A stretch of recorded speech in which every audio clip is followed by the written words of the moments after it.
Michael stopped mid-verse, face flushed. The engineer was already cueing the next take when the producer said 3 words. "Play that back." The room went still. 11-year-old MichaelJackson stood in the booth, headphones half off, staring at the floor. He thought he'd ruined it. His voice had broken. Not cracked, but wavered. Caught on something he didn't mean to let slip. The kind of break that happens when you're trying to sound strong and your body betrays you. In the control room, the engineer's hand hovered over the talkback button, ready to say, "Let's go again." Standard procedure. A mistake is a mistake. But the producer, a man who'd worked with dozens of session singers, who'd heard every vocal trick in the book, didn't move. He just raised one hand. Wait. Michael didn't know it yet, but something had just shifted. The session had started 4 hours earlier. Michael had walked into the studio at 5:53 p.m., 7 minutes early like always, carrying a notebook and a thermos of tea his mother had made.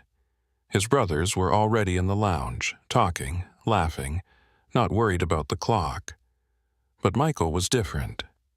He set his thermos on the table, flipped open the notebook, lyrics written in careful handwriting, notes in the margins about where to breathe, and read the words one more time. The song was a slow one. Quiet verses, a melody that climbed carefully, lyrics about loss that Michael had been told to sing with feeling. He understood the words. He didn't understand what they meant yet, not really, but he knew how they were supposed to sound. Sad, aching, real. The producer had greeted him at the door to the booth, clapped a hand on his shoulder. "You ready?" Michael nodded. "Good. Let's get a level check, then we'll run it a few times." A few times turned into 5 takes. Each one technically perfect. Pitch clean, timing tight, breathing exactly where the sheet music said to breathe. But after each one, the producer would lean into the talkback and say the same thing. "Good, let's try one more." Michael didn't ask why. He just nodded and sang it again. 3 takes left before the session ended. That's what the schedule said. 3 takes, then the studio was booked for another artist. The clock on the wall showed 9:47 p.m. The tape had been rolling since 6. Michael's brothers were in the other room, waiting. One of them had glanced through the glass an hour ago, shrugged, gone back to flipping through a magazine. This was normal. Michael always stayed late. But even they were starting to check the clock now, starting to wonder when this would be over. The engineer adjusted a knob. The lights in the booth flickered once, just a half-second dip, the kind of thing that happens in old buildings with old wiring, and then steadied. Michael didn't flinch. He'd learned to ignore distractions. Focus on the song. Focus on the words. The producer's voice crackled through the headphones. "Okay, Michael, one more. From the top." Michael took a breath, rolled his shoulders, stepped up to the mic. The instrumental track started. Soft piano, a bass line that felt like a heartbeat, strings that came in slow and careful. Michael closed his eyes and sang. First verse. Smooth, clean, controlled.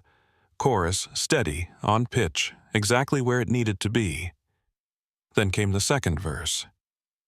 And when you're gone, there's nothing left. His voice wavered. Not a crack, not a mistake. Just a tiny fracture in the sound, like glass bending before it breaks. Michael's eyes shot open. He stopped singing. The track kept playing for another 2 bars before the engineer stopped it. Michael pulled the headphones off, face burning. He'd messed up. He'd let something slip. He stood there, hands at his sides, waiting for the producer to say what he always said. "Let's go again." But the producer didn't say that. He said, "Play that back." But here's what Michael didn't know yet. The producer wasn't upset. The engineer rewound the tape.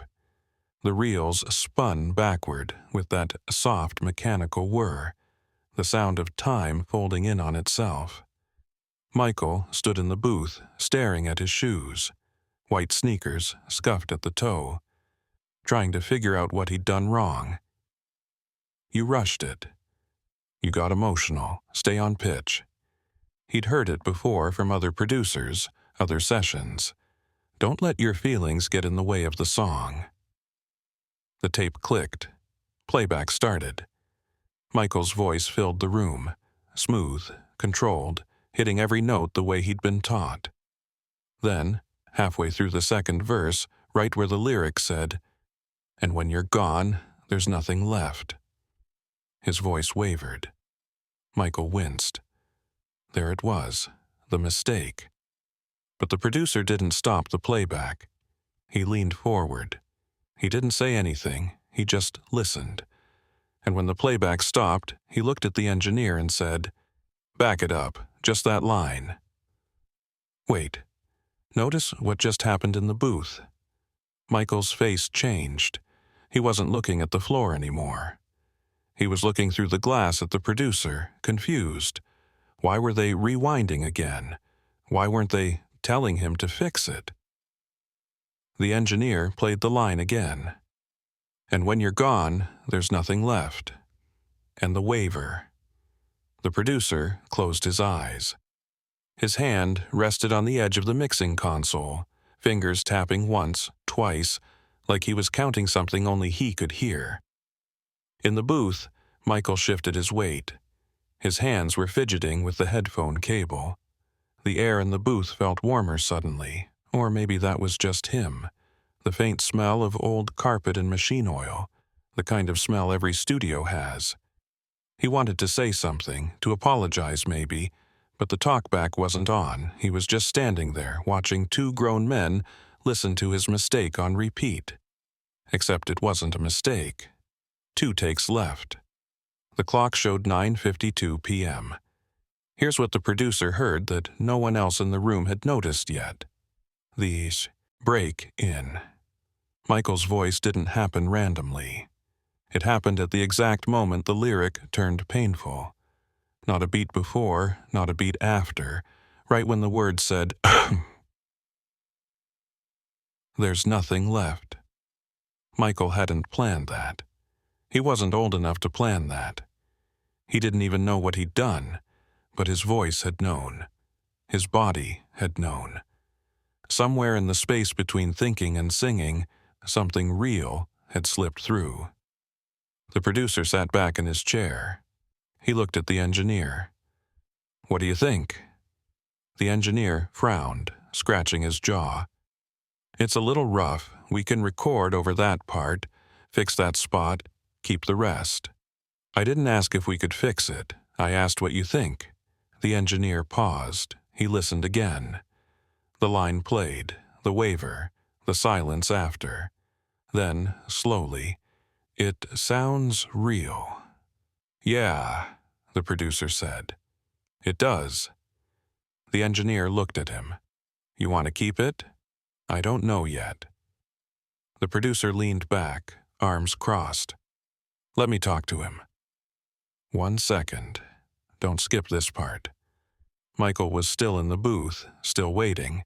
He didn't know they were talking about keeping the take. He thought they were deciding how to redo it. In his head, he was already rehearsing the line again, figuring out how to smooth it out, how to sound more professional, how to not let his voice do that thing again. But the producer hit the talkback. The speaker crackled. Michael looked up. "Michael." "Yeah? What were you thinking about when you sang that line?" Michael blinked. "Which line?" "The one where your voice broke." Michael's face went red again. "I don't know. I was just trying to make it sound sad. Did you think about something real?" Silence. Michael's hands stopped fidgeting. He looked down at the mic stand, at the silver base reflecting the dim booth light. He nodded, barely. "What was it?" Michael didn't answer right away. He wanted to say nothing, wanted to say, "I just messed up." But that wasn't true. He'd been thinking about something. Something he didn't have words for. Something about missing people, about things that leave and don't come back. He looked up at the glass. The producer was watching him, waiting. Not impatient, just waiting. Michael's voice came out quieter than he meant. Just something I lost. The producer leaned closer to the talkback mic. Something you lost. Yeah, what was it? Michael shook his head. I don't want to say. The control room went completely still. Even the tape reels had stopped. The only sound was the faint hum of the ventilation system, a low, steady drone that you only notice when everything else goes quiet. Look at what the producer just realized. This wasn't a vocal performance. This was an 11-year-old kid trying to do what adults had told him, sing with feeling, and accidentally letting something real slip through. The kind of real you can't fake. The kind of real that makes a listener stop and pay attention without knowing why. And Michael didn't even know he'd done it. The producer didn't push. He didn't ask again. He just nodded, even though Michael couldn't see him through the glass. Then he said, "You want to do it again?" Michael looked up, surprised. "You didn't like it?" "I didn't say that." "Then, do you want me to do it again?" The producer glanced at the clock. 9:56 p.m. 1 take left. Maybe 2 if they pushed it. The next session was supposed to start at 10:30. They had time. Barely. "Only if you want to," he said. Michael thought about it. He looked at the microphone, looked at the glass, looked at the clock. His brothers were probably getting restless. His mom would ask how it went. He could do it again. He could smooth it out. He could make it perfect. But he didn't think he could make it feel the same way twice. He shook his head. "I don't think I can do it the same way." "Why not?" "Because I wasn't trying to do it that way the first time." The producer smiled. It was a small smile, the kind you don't see unless you're looking for it. He glanced at the engineer. The engineer shrugged, but he was smiling too. "Okay," the producer said. "Then we'll keep it." Michael blinked. "Really?" "Really?" Michael started to speak, but stopped himself. "Michael," the producer's voice was calm, steady. "That thing you think you messed up, that's the best part of the whole take." Michael stood there, headphones in one hand, staring at the glass. He didn't understand. He'd broken. He'd let his voice do something he didn't mean to do. And they were keeping it. The producer hit the talkback one more time. "You're done. Good work." Michael nodded slowly. He set the headphones on the stand, grabbed his notebook, and walked out of the booth. His legs felt strange, like he'd been standing too long. He pushed open the door to the lounge. His brothers looked up. "Done?" "Yeah. How'd it go?" Michael shrugged. "I don't know." Remember that break in Michael's voice? Here's why it mattered. When the song came out, no one talked about the technique. No one praised the pitch or the breathing or the timing. What they talked about was the moment. That one line where an 11-year-old boy's voice wavered and you could hear something underneath the performance. Something honest. Music critics would later call it emotional maturity beyond his years. Session musicians would study it, trying to figure out how he did it. Vocal coaches would tell students, "Listen to how he connects with the lyric." But Michael never told anyone it was an accident, that he'd been embarrassed, that he thought he'd messed up, and the producer never told anyone either. Because he knew, the best moments in music aren't the ones you plan. They're the ones you feel. What you're about to hear changed everything. The session ended at 10:03 p.m. Michael left the studio, grabbed his jacket from the chair, asked his brothers if they wanted to stop for burgers on the way home. He didn't think about the take again. He thought about the next session, the next song, the next time he'd have to get it right. But in the control room, after everyone left, the producer played it one more time. Just that line. Just that break. He sat there in the dim light, the only sound the whir of the tape reels and the hum of the console. He listened to the waver, the silence after, the breath Michael took before he stopped singing. And he smiled, because he'd just heard something you can't teach. You can't rehearse it. You can't write it in a notebook with careful notes about where to breathe. You can't bottle it and hand it to the next singer who walks through the door. You can only recognize it when it happens. Michael grew up. He'd record 1,000 more songs.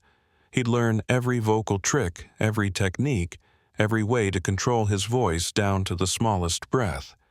He'd become one of the most precise performers in the world, a singer who could hit a note exactly where it needed to be every single time.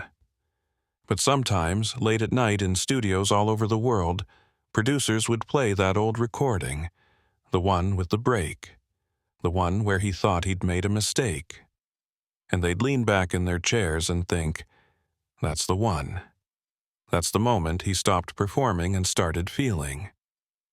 That's the moment an 11-year-old boy taught a room full of adults what music really is. One break, one honest second, one voice that forgot to hide. If you've ever been told to do it again and felt like you failed, remember this. Sometimes the thing you think is a mistake is the thing everyone else will remember.